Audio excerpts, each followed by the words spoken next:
Ladies and gentlemen, the Make in India logo is derived from India's most powerful national symbol, the Ashok Chakra. The wheel denotes peaceful progress and dynamism, a sign from India's enlightened past, pointing the way to a vibrant future. The lion stands for strength, courage, tenacity, and wisdom, values that are every bit as Indian today as they have ever been. As part of the Make in India initiative, there's a one-stop resource for everyone who wants to make in India. It offers a wealth of information on new policies, practices, and new initiatives for every manufacturing sector in India, as well as key facts about why it makes sense to make in India from sector to sector, industry to industry. We'd now like to request Prime Minister Narendra Modi to launch makeinindia.com.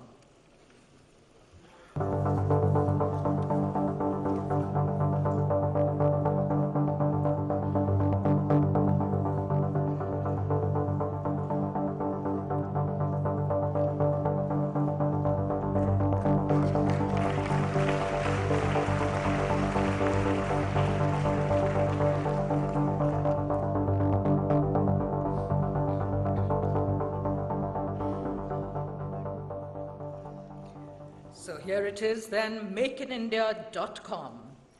A set of brochures covering 25 sectors and all policies has been compiled, just what every investor needs to make in India. I'd like to invite the Prime Minister to release the inaugural set. The first copies of the brochures. All the information that you need is here. Make in India. To commemorate this very special occasion, the release of the brochure.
And now, ladies and gentlemen, to articulate his vision for the biggest manufacturing initiative in India's history, let's welcome the architect of Make in India, the Prime Minister of India, Mr. Narendra Modi.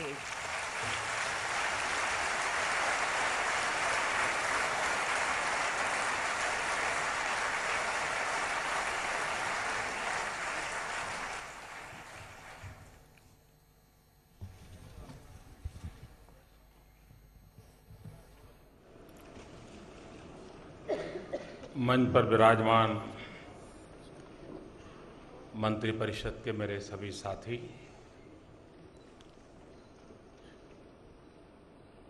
Bharat के उद्योग और व्यापार जगत से जुड़े हुए सभी वरिष्ठ महानुभाव, देश विदेश में अनेक स्थानों पर यह कार्यक्रम साइमल्टेनियस चल रहा है, वहाँ भी उपस्थित सभी उद्योग जगत के महानुभाव, मैं सबसे पहले आपकी क्षमा मांगता हूँ। मैं देख रहा हूँ कि अनेक बिजनेस लीडर्स को आज इस सभागृह में बैठने के लिए जगह नहीं मिली है।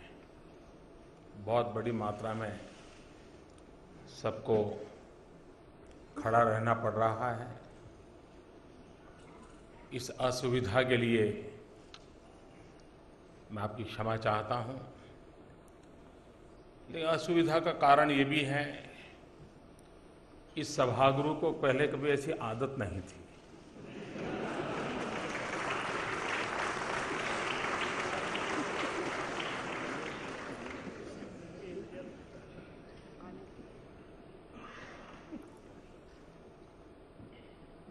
मैं सारे बिजनेस लीडर्स को सुन रहा था।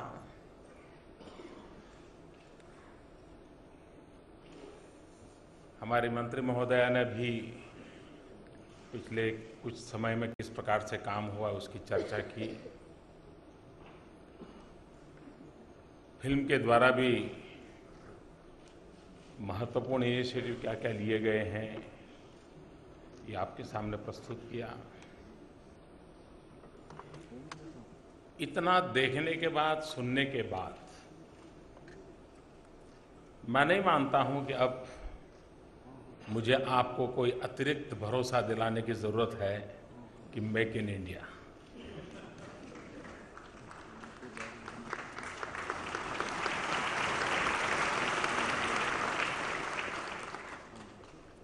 क्या हुआ पिछले सालों में?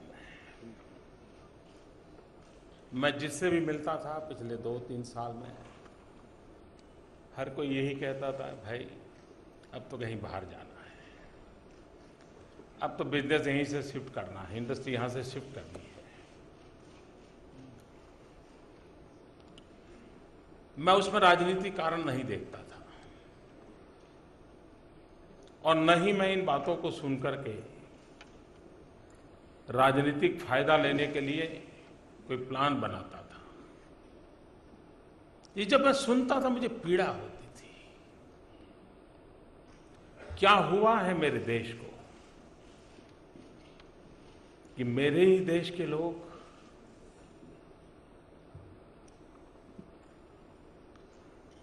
अपना देश छोड़कर के जाने के लिए मजबूर हो जाए। आज जब मैं मेक इन इंडिया की बात लेकर के आया हूं तो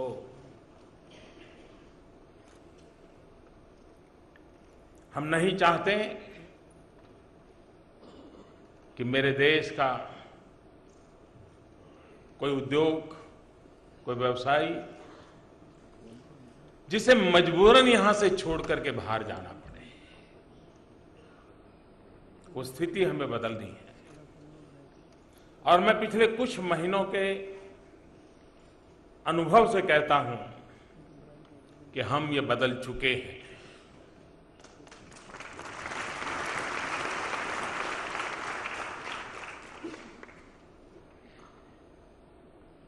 व्यवसाय के क्षेत्र में जुटे हुए लोगों ने अपने आप पर से विश्वास खो दिया था। उसको लगता था कि हम दुनिया में टिक नहीं पाएंगे, अब हमारे पास यहां कोई चारा ही नहीं है।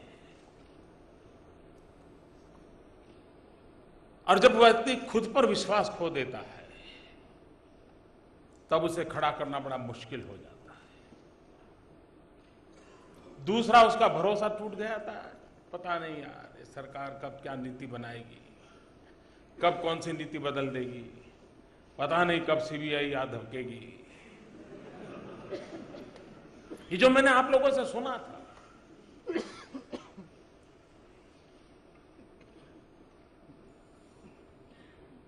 कानून का राज होना ही चाहिए। जैसे कॉर्पोरेट सोशल रिस्पांसिबिलिटी की एक चर्चा है, वैसे कॉर्पोरेट गवर्नमेंट रिस्पांसिबिलिटी का भी माहौल होना चाहिए। लेकिन एट द सेम टाइम शासन की भी जिम्मेवारियां होती है, सरकार का भी दायित्व होता है। अभी देवेश जी कह रहे थे निमंत्रण देने से रुपये थोड़े आते हैं। मैं इससे सहमत हूं। सबसे बड़ी आवश्यकता होती भरोसा, विश्वास। पता नहीं हमने देश को ऐसे चलाया है कि हमने अपने ही देशवासियों पर हर बात पर शक किया है, अविश्वास किया है। मुझे इस चक्र को बदलना है। हम अविश्वास से शुरू न करें, हम विश्वास से शुरू करें, और कहीं कमी नजर आए तो सरकार इंटरवीन करे।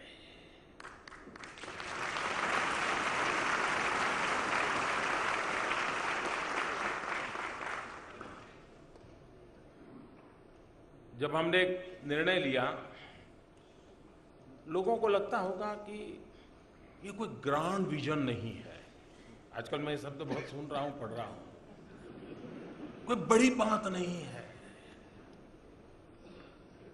जब मेरी सरकार एक निर्णय करती है सेल्फ सर्टिफिकेशन की, आपको ये निर्णय बहुत छोटा लगता होगा, आपको इसमें कोई विजन नहीं नजर आता है, लेकिन एक सरकार 125 करोड़ देशवासियों की ईमानदारी पर सच्चाई का विश्वास करने का निर्णय करे, इससे बड़ा कोई निर्णय नहीं होता।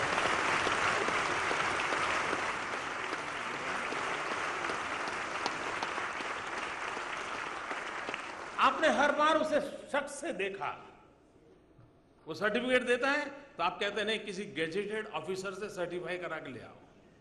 और गैजेटेड ऑफिसर क्या कहता है कि अर्जेंसी है तो इतना, देर से आओगे तो इतना। और क्या गारंटी है, उस पर भरोसा करें आप। क्या हम हमारे देश के नागरिकों पर भरोसा नहीं कर सकते क्या? आखिर सरकार किसके लिए है? सरकार देश के सामान्य मानवी के लिए होती है, हर नागरिक के लिए होती है। और ये बदलाव की शुरुआत जो है वो यहां नहीं रुकती है, इनकम टैक्स डिपार्टमेंट तक जाती है। क्योंकि यहां बिजनेस कम्युनिटी के लोग बैठे, इसलिए मैं इनकम टैक्स डिपार्टमेंट कह रहा हूं।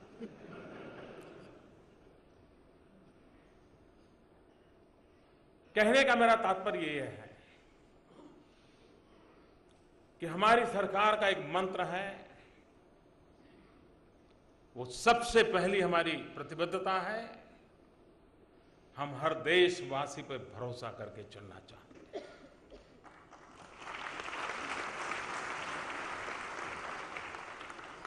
ये विश्वास का जो माहौल है वो व्यवस्थाओं को परिवर्तित करने की भी ताकत रखता है। संसद की 4 दीवारों में बनाकर के कानून ही बदलाया जा सकता है, ऐसा नहीं है। संसद की 4 दीवारों के बाहर भी जन जन के मन को जगा करके परिवर्तन का प्रभाव लाया जा सकता है।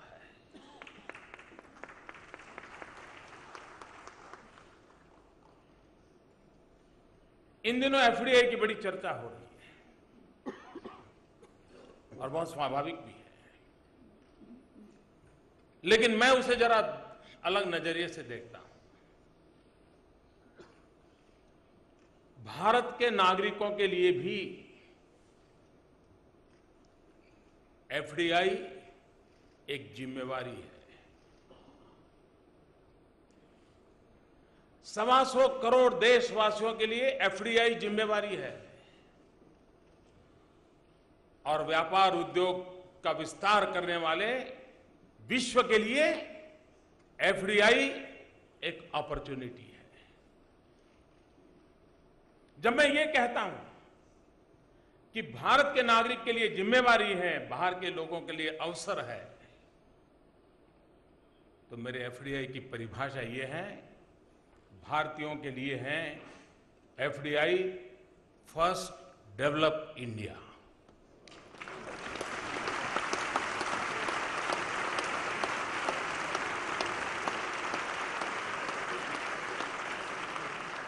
और विश्व के व्यापार व्यवसाय को विस्तार करने वाले लोगों के मैं कहता हूं, भारत एक अपॉर्चुनिटी है फॉरेन डायरेक्ट इन्वेस्टमेंट के लिए। ये 2 एफडीआई की परिभाषाओं को लेकर के उस 2 पटरी पर हम विकास की यात्रा को आगे बढ़ाना चाहते हैं।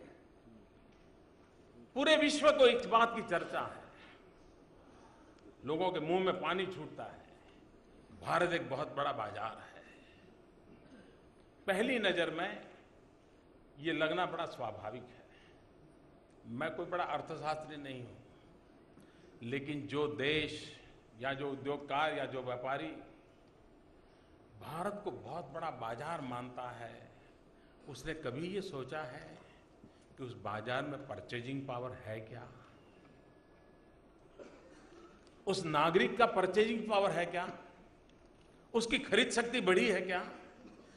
अगर वो संख्या में ज्यादा होगा लेकिन परचेजिंग पावर नहीं होगा, उसके जेब में दम नहीं होगा, तो दुनिया इतने बड़े अवसर को खो देगा। और इसलिए विश्व के उद्योग व्यापार जगत को मैं इस बात कहना चाहता हूं कि आप भारत को सिर्फ बाजार मत मानिए, आप भारत के हर नागरिक को उस पोटेंशियल के रूप में देखिए। जितनी तेजी से भारत का मिडिल क्लास का बल्क बढ़ेगा, गरीबी से लोग जितनी तेजी से मिडिल क्लास की ओर जाएंगे, उतना ही विश्व के लिए अनुकूल बाजार में वो कन्वर्ट हो सकता है। और गरीबी से मध्यम वर्ग की तरफ ये बल्क बढ़ाना है तो क्या करना होगा? सीधा सीधी बात है, रोजगार के अवसर उपलब्ध कराने पड़ेंगे। अगर गरीब को रोजगार का अवसर मिलेगा तो उस परिवार की परचेजिंग पावर बढ़ेगी, गरीब से गरीब की परचेजिंग पावर बढ़ेगी। आज वो एक चीज लेनी है, 3 रुपया 5 रुपये 7 रुपये वाली मिलती है तो 3 वाली पसंद करता है, फिर वो क्वालिटी की तरफ जाएगा। अभी गुजारा करने के लिए बह रहा है।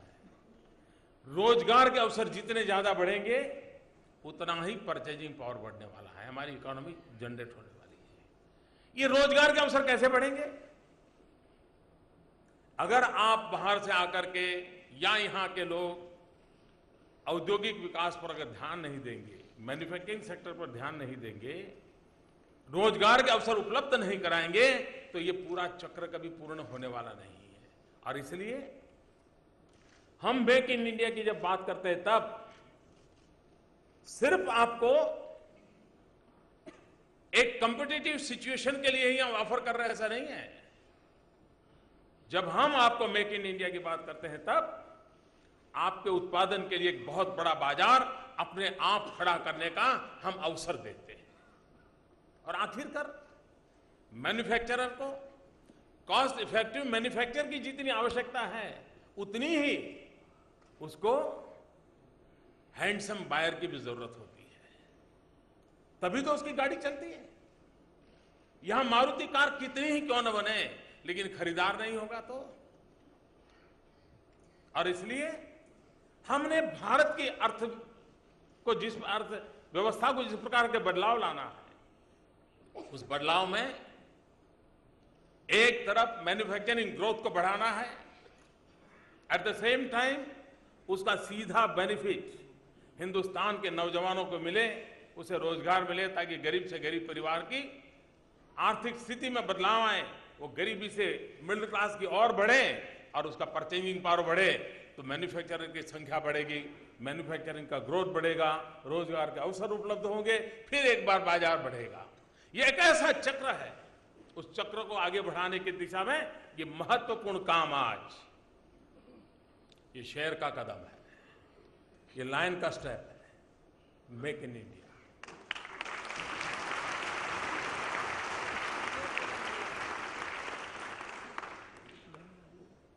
जब मेक इन इंडिया की मैं बात करता हूं तब आखिरकार मेरा मुख्यमंत्री के कार्यकाल का अनुभव है। व्यापारी या उद्योगकार कोई बहुत बड़ी इंसेंटिव स्कीम से नहीं आते हैं। आप ये कह दो कि ये मिल जाएगा, वो मिल जाएगा, ये टैक्स फ्री करेंगे, वो टैक्स फ्री करेंगे, इंसेंटिव से काम होता नहीं है। हमने डेवलपमेंट और ग्रोथ ओरिएंटेड एनवायरनमेंट क्रिएट करना होता है, और ये जिम्मा सरकार का है। शासन में बैठे हुए लोगों ने, फाइनेंशियल इंस्टीट्यूशंस ने इन सारी व्यवस्थाओं की तरफ ध्यान केंद्रित करना होता है और तब जाकर के इन्वेस्टर्स के लिए एक सिक्योरिटी का एहसास बनता है। इन्वेस्टर पहले अपने इन्वेस्टमेंट की सिक्योरिटी चाहता है, बाद में ग्रोथ चाहता है और फिर प्रॉफिट चाहता है। वो पहले ही दिन प्रॉफिट नहीं खोजता है, उसको प्रॉफिट के लिए और 50 जगह पे बहुत कंपनियां पड़ी है उसके पास, उसको ये चाहिए। सरकार का प्रयास है, हमने एक के बाद एक जो कदम उठाए हैं, हम विश्वास दिलाना चाहते हैं कि आपका रुपया डूब नहीं जाएगा।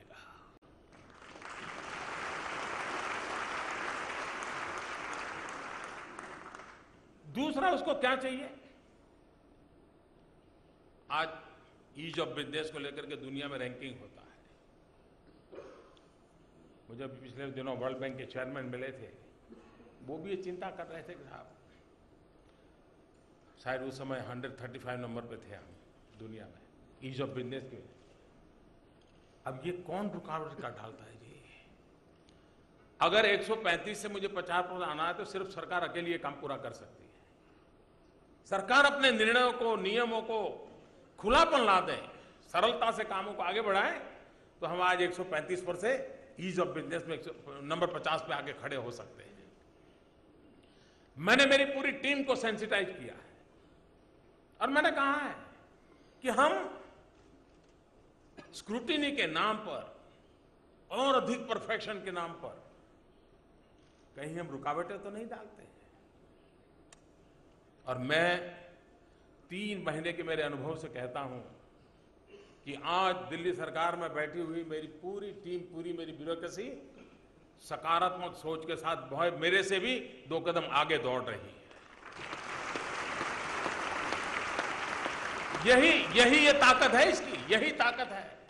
और क्यों? उनको इस बात का भरोसा है कि हां, ये अवसर आया है, ये अवसर खोना नहीं है। सारी दुनिया एशिया की तरफ नजर कर रही है, पूरी विश्व को कोई जगह विश्व ढूंढ रहा है। मुझे निमंत्रण देने के लिए समय बर्बाद करने की आवश्यकता नहीं है, मुझे सिर्फ उसको एड्रेस देने की कोशिश करने की ये जगह है। वो आने के लिए तैयार है, पूरा विश्व आने के लिए तैयार है, लेकिन उसे पता नहीं है एशिया में जाए तो कहां जाए। और फिर वो सोचता है जहां लोकतंत्र है, जहां डेमोग्राफिक डिविडेंड है, जहां विपुल मात्रा में डिमांड है, ये तीनों एक साथ किसी भूभाग पर उपलब्ध हो तो पूरे ग्लोब पर अकेला हिंदुस्तान है जहां तीनों एक साथ मौजूद हैं।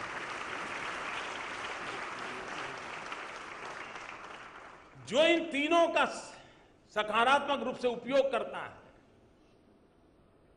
हम डेमोक्रेसी का, डेमोग्राफिक डिविडेंड का और डिमांड का, इनको सही तरीके से अगर हम तालमेल करते हैं, मुझे विश्वास है कि दुनिया को भारत का पता बताने के लिए हमें नहीं निकलना पड़ेगा। हर गली मोहल्ले में वास्को डी गामा पैदा होंगे जो हिंदुस्तान खोजते खोजते यहां चले आए।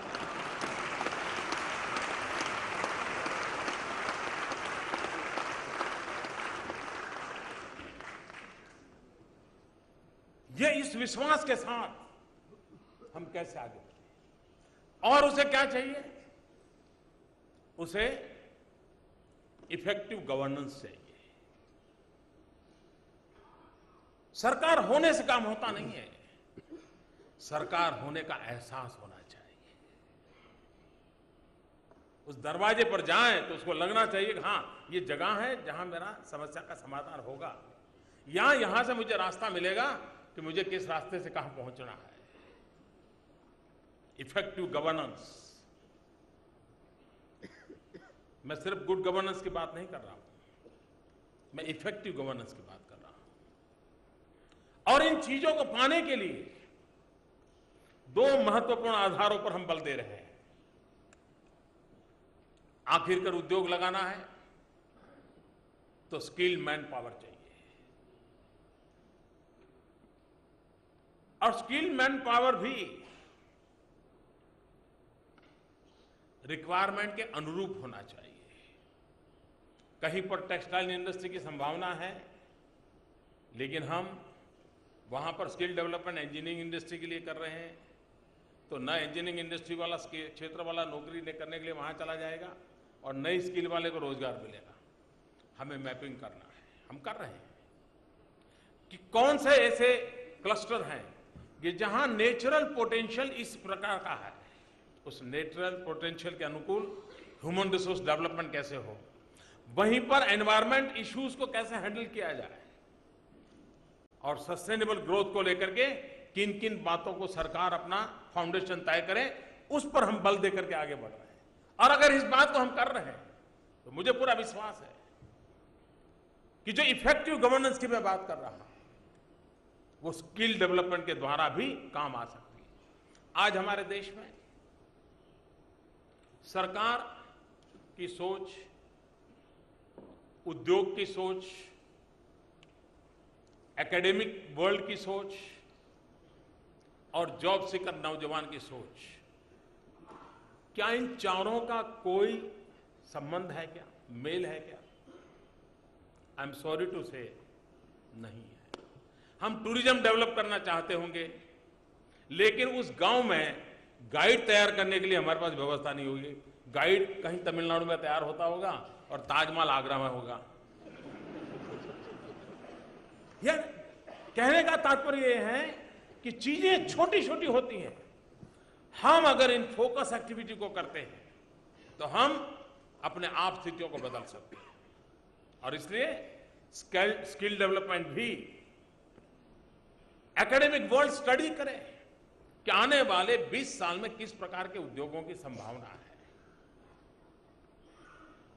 अगर पूरा विश्व eco friendly, environment technology, global warming इसी पर अगर केंद्रित हुआ है तो सीधी सीधी बात है कि सोलर एनर्जी के लिए क्षेत्र खुल जाएगा। अगर सोलर एनर्जी के लिए क्षेत्र हो जाएगा तो इंजीनियरिंग कॉलेज के स्टूडेंट को सोलर एनर्जी के इक्विपमेंट मैन्युफैक्चरिंग की ट्रेनिंग हो जाए। सोलर एनर्जी इक्विपमेंट मैन्युफैक्चरिंग के लिए स्किल लेबर चाहिए, स्किल लेबर के लिए उसकी अभी से ट्रेनिंग हो जाए। सोलार लगाने वाले उद्योगकारों को पता चल जाए कि भाई देखिए ये सारी व्यवस्थाएं हैं, ये हमारे बाड़मेर के पास बंजर भूमि पड़ी है, आइए सोलार लगाइए, हिंदुस्तान को उजाला दीजिए। आप एक के बाद एक अगर नेटवर्क बना करके काम, और ये काम सरकार का होता है, ये सरकार ने फैसिलिटेट करना होता है, और सरकार जब एक फैसिलिटेटर बनती है तो इच्छित परिणाम प्राप्त हो सकते हैं। और इसलिए स्किल डेवलपमेंट को कैसे बल दिया जाए, स्किल डेवलपमेंट में भी हम पब्लिक प्राइवेट पार्टनरशिप के मॉडल को लेकर आगे बढ़ना चाहते हैं। हम उद्योगकारों को भी, अगर आपको लगता है कि आपकी इंडस्ट्री के लिए 400 प्रकार के नौजवान चाहिए, हम कहेंगे ये ITI आप ले लीजिए, आपको जिस प्रकार का मैन पावर चाहिए यही लोकली आप उसको ट्रेन कीजिए, आपको बहुत अच्छा नौजवान मिल जाएगा, आपका कारोबार चलेगा, हमारी ITI चल जाएगी, हमारे नौजवान को रोजगार मिलेगा, उसके परिवार की ताकत बढ़ेगी, उसकी खरीद शक्ति बढ़ेगी, इकोनॉमी अपने आप जनरेट हो जाएगी। एक ऐसे चक्र को मुझे चलाना है, और इसलिए जब मैं अशोक चक्र की बात लेकर के आया हूं, यह हमारी आर्थिक विकास यात्रा का एक कैसे पहिया बने। जब दुनिया औद्योगिक क्रांति के कालखंड में थी, उसके पहले हम सोने की चिड़िया के रूप में माने जाते थे, लेकिन जब दुनिया औद्योगिक क्रांति के सीढ़ियां चढ़ रही थी तब हम पिछड़ गए थे। क्यों? हम गुलाम थे, वो अवसर हमने खो दिया। उसके बाद आर्थिक चेतना का एक नया युग, नया अवसर आया है, और यह सद्नसीब है कि एशिया का है। अब हमारा जिम्मा बनता है वो भारत का कैसे बने। एक ऐसा मौका आया है, और हमारे पास सबसे बड़ा सामर्थ्यवान है। 65% पॉपुलेशन 35 से नीचे है। मैं नहीं मानता हूं कल की घटना के बाद अब हमारे टैलेंट को कोई क्वेश्चन करेगा। भारत के नौजवान के टैलेंट को कोई क्वेश्चन नहीं कर सकता है। कल के मार्च की घटना के बाद सब कुछ इंडिजीनियस। आप देखिए उसमें जो पुर्जे बने थे ना, जिस फैक्ट्रियों में बने उस फैक्ट्रियों की फोटो निकालनी चाहिए, देखना लगा ऐसी छोटी छोटी फैक्ट्रियां हैं जहां एक एक एक एक पुर्जा बन करके पहुंचा है और उसमें से मार्स का मिशन सफल हुआ है। मतलब टैलेंट में कोई कमी नहीं है। विश्वास को हम मार्स सक्सेस, ये विश्व को भारत के टैलेंट की पहचान का अवसर बनना चाहिए। भारत विश्व को अनुभूति को, हाँ भाई ये टैलेंट है। सिर्फ हमारे पास 65% पॉपुलेशन 35 से नीचे ऐसे नहीं है, हमारे पास टैलेंटेड मैन पावर है, ये सामर्थ्यवान मैन पावर है, उसको लेकर के हम चलना चाहते हैं। और दूसरी बात है डिजिटल इंडिया। कॉर्पोरेट वर्ल्ड, औद्योगिक जगत, प्राइवेट लाइफ जिस प्रकार से डिजिटल वर्ल्ड के साथ तेजी से आगे बढ़ रही है, अगर सरकार और सरकारी व्यवस्थाएं पीछे रह गई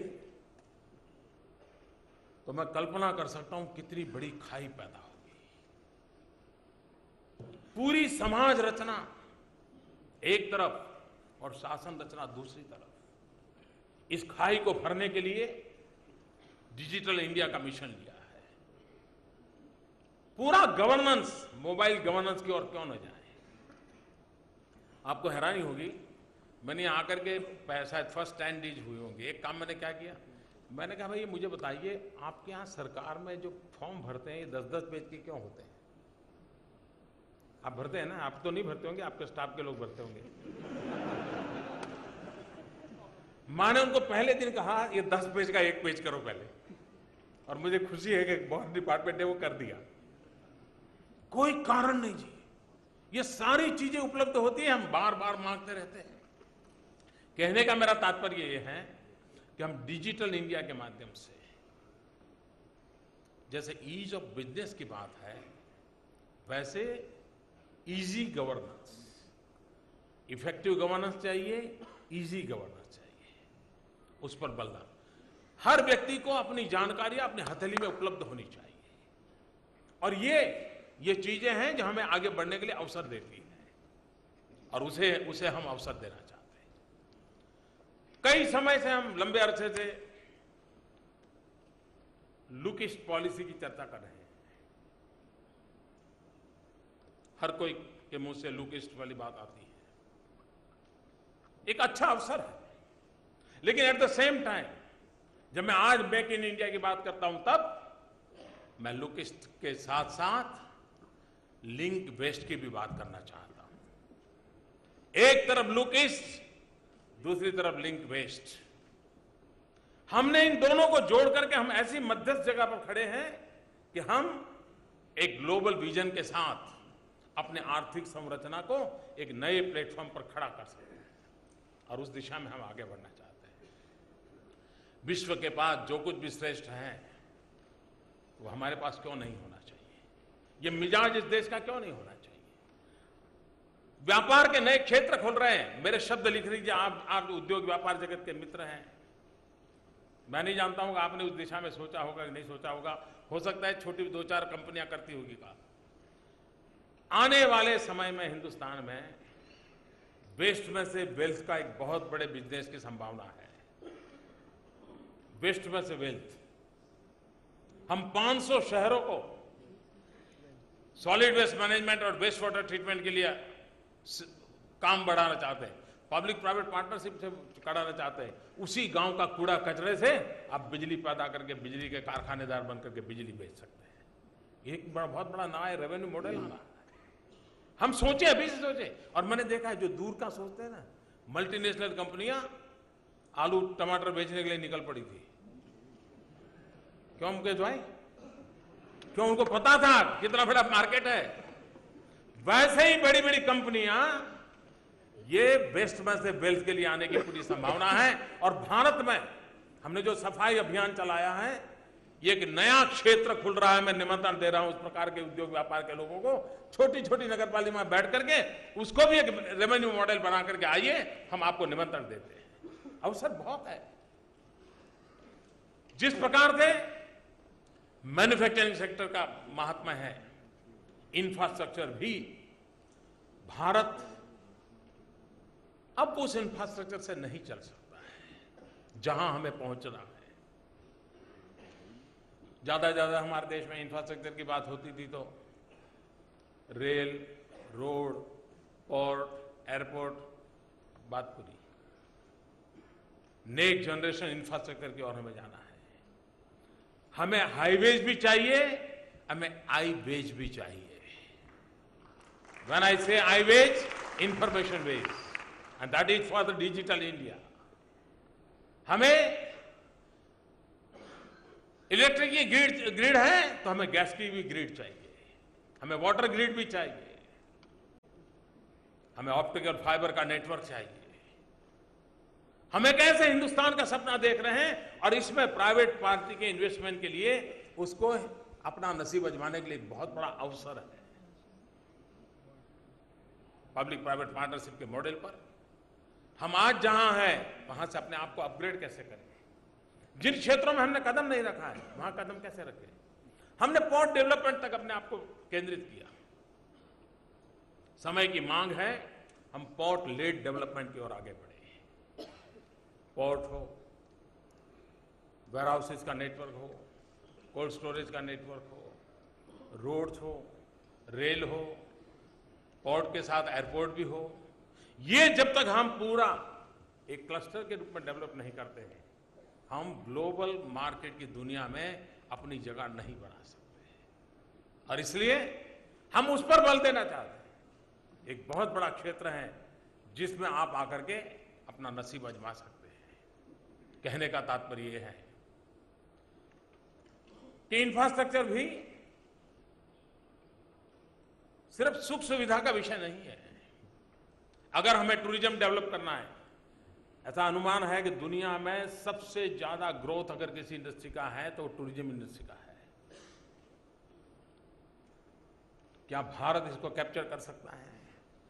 तो टूरिज्म के लिए भी बहुत बड़े इंफ्रास्ट्रक्चर की आवश्यकता है। हॉस्पिटैलिटी इंडस्ट्री के लिए बहुत बड़ा स्कोप है हमारे यहां। इतने सारे एवेन्यूज हैं, उन एवेन्यूज को हम कैसे लें।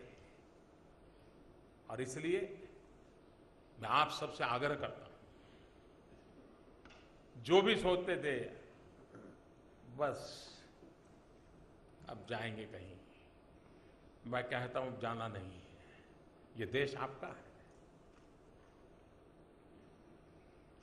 यहां इतना फलो फूलो, इतना फलो फूलो कि फिर बाहर कदम रखो तो उसका एक आनंद और है।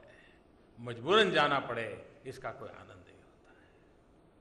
और मैं चाहता हूं हिंदुस्तान की कंपनियां भी मल्टीनेशनल बने, हिंदुस्तान की कंपनियों के भी दुनिया के अंदर अपने हाथ पैर हो, ये हम चाहते हैं। लेकिन अपनी धरती को हम मजबूत बनाएं, यहां के नौजवानों को रोजगार देने के लिए हम कदम उठाएं। और ये एक ऐसी सरकार है जो विकास को समर्पित है। ये ऐसी सरकार है जिसका ये पॉलिटिकल एजेंडा नहीं है, ये आर्टिकल ऑफ फेथ है। और इसलिए मैं कहने आया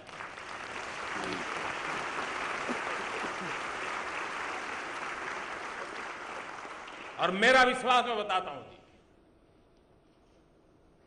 मैं गुजरात में था और मैं बड़े विश्वास से कहता था कि वही मुलाजिम, वही सरकार, वही दफ्तर, वही फाइलें, वही लोग, इसके बावजूद भी दुनिया बदली जा सकती है। मैं आज दिल्ली में आकर के कह सकता हूं वही ऑफिस, वही अफसर, वही फाइलें, वही गाड़ियां, वही तौर तरीके, उसके बावजूद भी उसमें जान भरी जा सकती है, हिंदुस्तान की दिशा बदली जा सकती है, हिंदुस्तान का भाग्य भी बदला जा सकता है। इस विश्वास के साथ मैं आगे बढ़ा।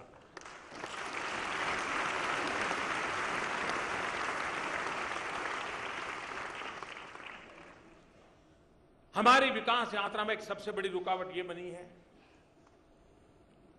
कुछ निर्णय केंद्र करता है और ज्यादा से ज्यादा इंप्लीमेंटेशन स्टेट में करना होता है। और अगर दोनों के बीच मेल नहीं है तो उद्योगकार को समझ नहीं आता है, इन्वेस्टर को समझ नहीं आता है कि दिल्ली जाऊं कि राज्य की सरकार के पास जाऊं।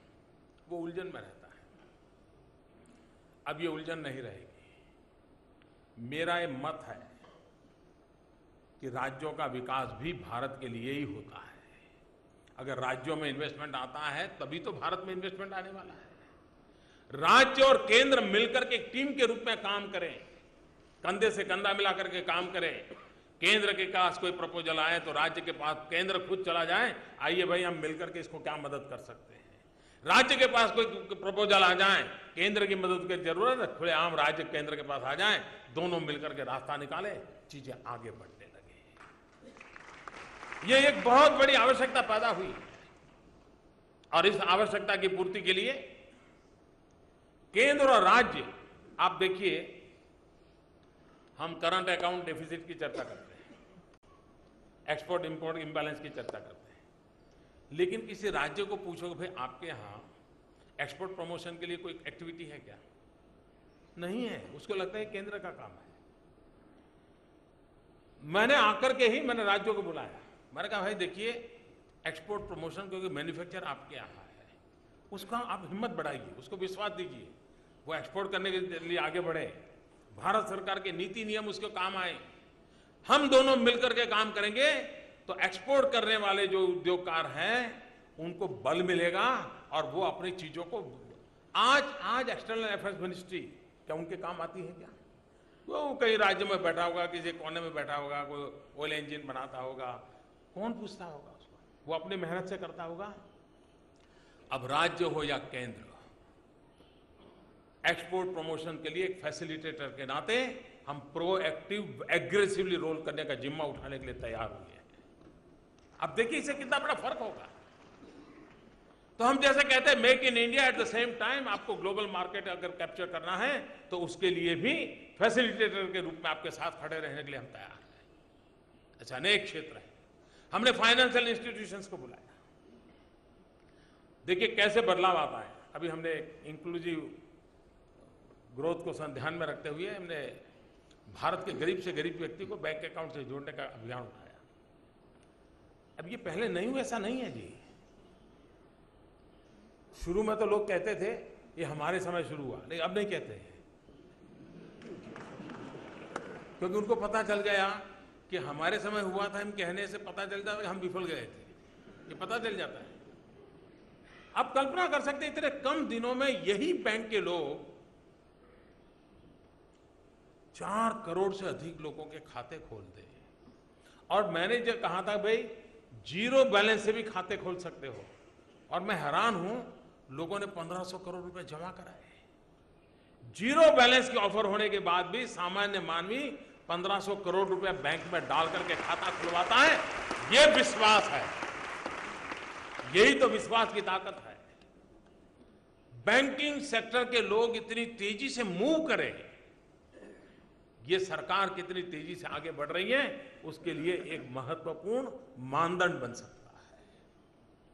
फाइनेंशियल इंस्टीट्यूशंस भी ग्रोथ और डेवलपमेंट के साथ अपने आप को जोड़े, ग्रासरूट लेवल पर वेल स्प्रेड हर कोने में इस विकास की यात्रा को आगे बढ़ाएं, उस दिशा में हम प्रयास कर रहे हैं। मेरा कहने का मतलब यह है कि आज मेक इन इंडिया ये नारा नहीं है, ये मेक इन इंडिया ये सिर्फ निमंत्रण नहीं है। मेक इन इंडिया ये हम सबकी जिम्मेवारी है। हम सब जिम्मेवारी के साथ अगर आगे बढ़ेंगे और हम भारत के लोग एक बार करेंगे तो दुनिया के लोग जरूर हमारे यहां आएंगे, वो खोजते हुए आएंगे, आप विश्वास कीजिए। और इसलिए उन दोनों एफडीआई पर हमें बल देना है। First develop India, at the same time foreign direct investment, उनको लेकर के आगे बढ़े। फिर एक बार आप सब समय निकाल करके आए, इस एक बहुत बड़े इनिशिएटिव को प्रारंभ करते समय आप साथ हमारे साथ जुड़े।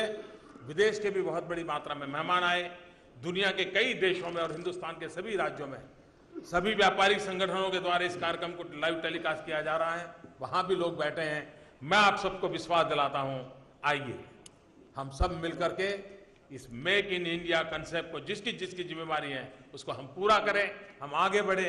मैन्युफैक्चरिंग सेक्टर में हम फिर एक बार नई ऊंचाइयों को पार करें और देश के गरीब से गरीब नौजवान को रोजगार उपलब्ध कराएं। गरीब को रोजगार मिलेगा, भारत के आर्थिक चक्र को और गति से चला पाएंगे। इसी एक विश्वास के साथ आप सबको बहुत बहुत शुभकामनाएं। नवरात्रि की आप सबको बहुत बहुत शुभकामनाएं। मेरे व्यक्तिगत जीवन में, हमारी राजनीतिक यात्रा के जीवन में भी आज का दिवस बड़ा महत्वपूर्ण है कि आज 25 सितंबर जिनके आदर्श और विचारों की प्रेरणा से लेकर के हम लोगों ने अपनी राजनीतिक यात्रा शुरू की, वो पंडित दीनदयाल उपाध्याय जी की आज जन्म जयंती है, जिन्होंने एकात्म मानव दर्शन दुनिया को दिया है। ऐसे महापुरुष के जन्मदिन पर जो जिए देश के लिए, वो जूझते रहे देश के लिए, उनके चरणों में मेक इन इंडिया का सपना समर्पित करने का मुझे अवसर मिल रहा है। उस सपने को साकार करने के लिए नवरात्रि वो शक्ति संचय का पर्व होता है। इस शक्ति संचय के पर्व पर भारत भी एक शक्ति संचय करके शक्तिशाली राष्ट्र बने, इस सपने को लेकर के आगे बढ़े। इसी एक प्रार्थना के साथ आप सबको बहुत बहुत शुभकामनाएं। धन्यवाद।